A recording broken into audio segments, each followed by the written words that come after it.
Hello दोस्तों। तो अभी मैं छुट्टियों में घर आया हुआ था, तो अपना पुराना कमरा जमा रहा था, अपनी किताबें वगैरह जहाँ बैठ के मैं पढ़ा करता था एसएससी के टाइम पे। तो मैंने सोचा आप लोगों को भी दिखा दूं कि सिलेक्शन तो सबको दिखता है कि सीएसएस में सिलेक्ट हो गए, मिनिस्ट्री में चले गए, बट जहाँ पढ़ाई की वो भी दिखाना जरूरी है, क्योंकि यहीं से पढ़ के बंदा सिलेक्ट हुआ है। और आप लोग भी जहाँ लाइब्रेरी वगैरह में पढ़ते होगे तो वहीं मन लगा के पढ़ना होता है, क्योंकि वो सक्सेस फिर यहीं से मिलेगी। प्लस ये जहाँ बैठ के आप अभी पढ़ते होगे लगता होगा कि यार इतना क्यों पढ़ना पड़ रहा है, एक ही जगह पे बैठे बैठे बोर हो जाते होगे। लेकिन जब आप लोग सिलेक्ट हो जाओगे तो जॉब के बाद इसी चीज की याद आएगी कि हाँ वही जगह थी जहाँ से स्ट्रगल करके हम लोग सिलेक्ट हुए। तो सबसे पहले हम शुरू करते हैं। मेरा बेड है, मैं थोड़ा आलसी किस्म का इंसान हूँ, तो ज्यादातर मेरे को बेड पे बैठ के ही पढ़ना अच्छा लगता था। टेबल चेयर का यूज मैं तब करता था जब थोड़ा सा ज्यादा नींद वींद आ रही हो, उस टाइम पढ़ना जरूरी है, तो बैठ के पढ़ता था मैं उस टाइम। बाकी मैं बेड पे बैठ के, तो सुबह जब मैं उठता था सबसे पहले ये किरण की किताब उठाता था। मैं पास में ही रख रखी है जिससे मेरे को आलस नहीं आया उठाने में भी, क्योंकि जितनी दूर रखूंगा आलस आएगा मेरे को। तो ये सबसे पहले किरण की किताब उठाता था और सबसे पहले मेरा वोकैब का चैप्टर खुलता था। ये आप देख ही रहे होगे कितना मैंने मार्क वगैरह लगा रखे हैं किताब में। ये देखो साइनों का चैप्टर खुला पड़ा है। ये वो वोकैब पे मैंने मार्क लगा रखे हैं जो मतलब मैंने भूल जाता था या मेरे को ज़्यादा बार रिवीजन वगैरह करने की ज़रूरत होती थी। प्लस इसमें तो मैं पढ़ते ही तक, इसके मैंने ये अपनी डायरी में नोट्स भी बना रखे थे। रोज़ मैं नोट्स 10-10 या 15-15 वोकैब के रोज़ नोट्स बना लेता था। ये देखो, मतलब ये डायरी है मेरी, इसमें मैंने सारे नोट्स अपने बना रखे थे वोकैब के, और इन्हीं से मैं रिवीजन करता था। इसमें भी मैंने अपने मार्क वार्क कर रखे हैं, जो शब्द मेरे को कठिन से लगते थे वो सारे मैंने मार्क कर रखे हैं। तो सुबह का मेरा रूटीन सबसे पहले का यही होता था कि सुबह उठ के सबसे पहले मेरे को वोकैब याद करनी है। फ्रेश माइंड से हो पाती है वोकैब याद, वरना फिर वोकैब याद करना भाई बहुत टेढ़ी खीर है। तो सबसे पहले ये करता था मैं। उसके बाद थोड़ा सा ग्रामर का पार्ट पढ़ता था मैं। ये बुक मैंने काफी बार अपनी वीडियोस में भी बता रखी है, मिरर ऑफ कॉमन एरर। किसी को ग्रामर की प्रैक्टिस करनी हो तो इसमें से मैंने ये जो इसके सेट रहते हैं, इसमें हर एग्जाम के सेट दिए हैं। जैसे ये दिल्ली बैंक क्लर्क का सेट दिया है, और ये किसी मतलब बैंक के, एसएससी के, रेलवे के पेपर के, सबके इसमें सेट दिए रखे हैं सॉल्व। तो मैंने कम से कम 200-300 इसके सेट सॉल्व किए थे इस बुक में से। अब जैसे आप देख पा रहे होगे, जो जो मेरे को कठिन लगता था वही मैं ये पूरा मार्क कर लेता था बुक में, और ये लिख लेता था वहीं। मतलब अलग से नोट्स क्या ही बनाऊं, मेरा टाइम वेस्ट होगा, तो मैं ये फटाफट वहीं के वहीं मार्क किया, बाद में रिवीजन कर लेता था बुक में से ही। तो किसी को अगर करना हो ग्रामर की प्रैक्टिस करने के लिए तो ये बुक भी काफ़ी अच्छी है। मैंने अपनी काफ़ी वीडियोस में बता भी रखा है प्रैक्टिस के लिए, तो ये बुक काफ़ी अच्छी है।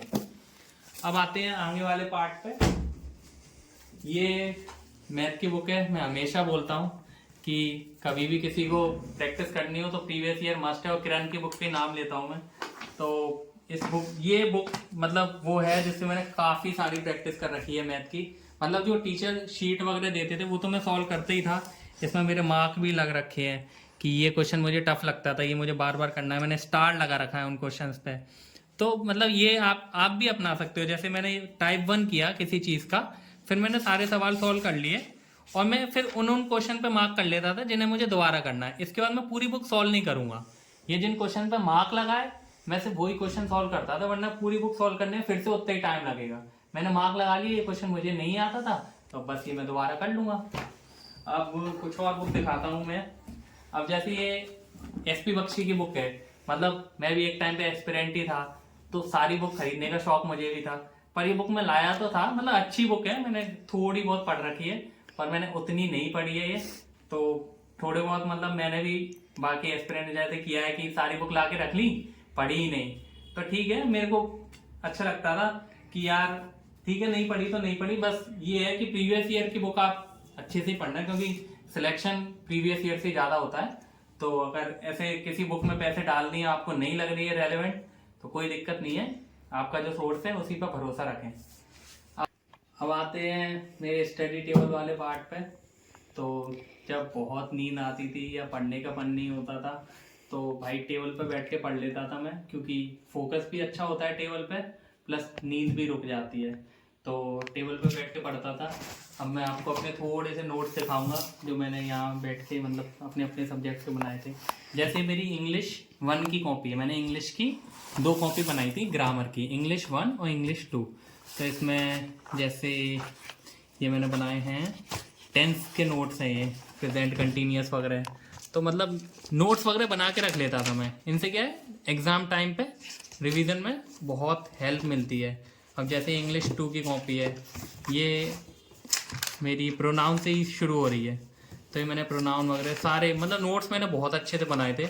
जो लोग नोट्स नहीं बनाते वो भी कर लेते हैं मतलब, पर मेरे को नोट्स बनाने की आदत थी कि जिससे एग्ज़ाम टाइम पे मुझे रिवीजन में ज़्यादा दिक्कत नहीं आए। ये मेरे इंग्लिश के नोट्स हो गए। अब नोट्स मैंने फार्मूलाज वगैरह के नोट्स बनाए थे मैथ्स के। जैसे मेरी फार्मूला की कॉपी है, तो इसमें मैंने सारे फार्मूला लिख रखे हैं। ये ज्योमेट्री वगैरह के सारे फार्मूलाज हैं मेरे। ये जैसे इस कॉपी के ऊपर लिखा है मेंसुरेशन, ट्रिग्नोमेट्री, अलजेब्रा। मतलब इस कॉपी में क्या क्या है मैं बताता हूँ। ये मेंसुरेशन वाला पार्ट हो गया, ये मैंने पवन राव सर की वीडियोस देख के बनाए थे यूट्यूब वाले से। और ये हो गए अपने मेंसुरेशन के पार्ट है। ये ट्रिग्नोमेट्री के नोट्स बनाए थे मैंने पवन राव सर की वीडियोस देख के। तो ये सब मैंने नोट्स काफ़ी बनाए हुए हैं। तो मैंने कॉपीज तो काफ़ी बनाई हैं, मतलब टाइम भी लगा मेरा, पर काफ़ी हेल्प भी हुई। अब ये देखो, ये है मेरी स्पीडी की, देख रहे हो आप, 2021 की बुक है, जब मैं पढ़ता था उस टाइम की। तो इसमें से मैं जब एग्ज़ाम पास आता था तो मैं 1-2 महीने पहले स्पीडी ले लेता था। मेरे जो करंट के नोट्स होते थे वो तो होते ही थे, प्लस मैं ये बुक भी ले लेता था रिवीजन के लिए। तो अब इसमें मैं दिखाता हूँ कि उस टाइम पे मैंने कैसे मार्क वार्क कर रखा है। अब जैसे ये देखो, ये एक्सरसाइज वाला पार्ट है, संयुक्त सैन्य अभ्यास, मतलब जो हमारी इंडिया या अदर कंट्रीज़ की एक्सरसाइज होती है मिलिट्री वगैरह की। तो इसमें जो जो मेरे को इम्पोर्टेंट लगा वो मैंने मार्क कर रखा है वहीं की वहीं।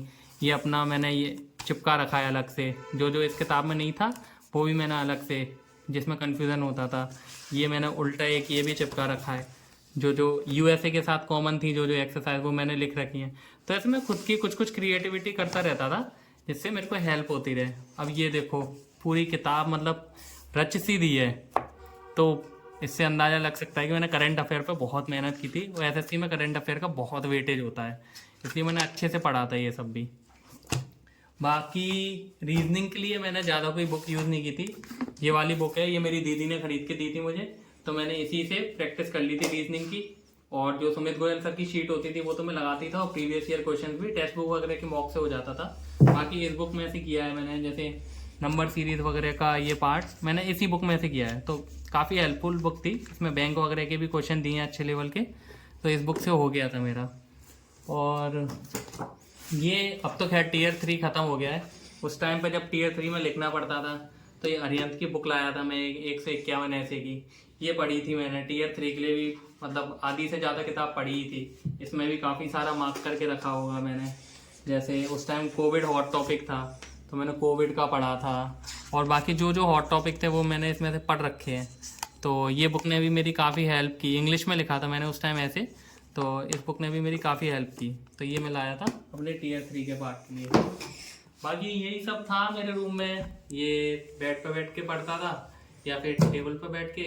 और सबसे बेस्ट पार्ट ये था कि घर वाले थोड़े हेल्पफुल रहे हैं, तो खाने पीने की इतनी दिक्कत नहीं होती थी, यहीं कमरे में खाना आ जाता था। तो मतलब ज़्यादातर टाइम पढ़ते ही रहता था मैं। तो इस रूम से काफ़ी यादें जुड़ी हुई हैं। तो अभी आप जिस भी स्टेज में हैं, तैयारी कर रहे हैं, आपको लग रहा है कि भाई बहुत टफ टाइम है, तो पढ़ते रहो, यही टाइम बहुत काम आने वाला है आगे जाके। और बाद में आपको इन सब चीज़ों की याद भी आएगी कि भाई उस टाइम काफ़ी मेहनत की थी तभी आज यहाँ आके पहुँचे हैं। तो इस वीडियो में इतना ही, बाकी मिलते हैं नेक्स्ट वीडियो में।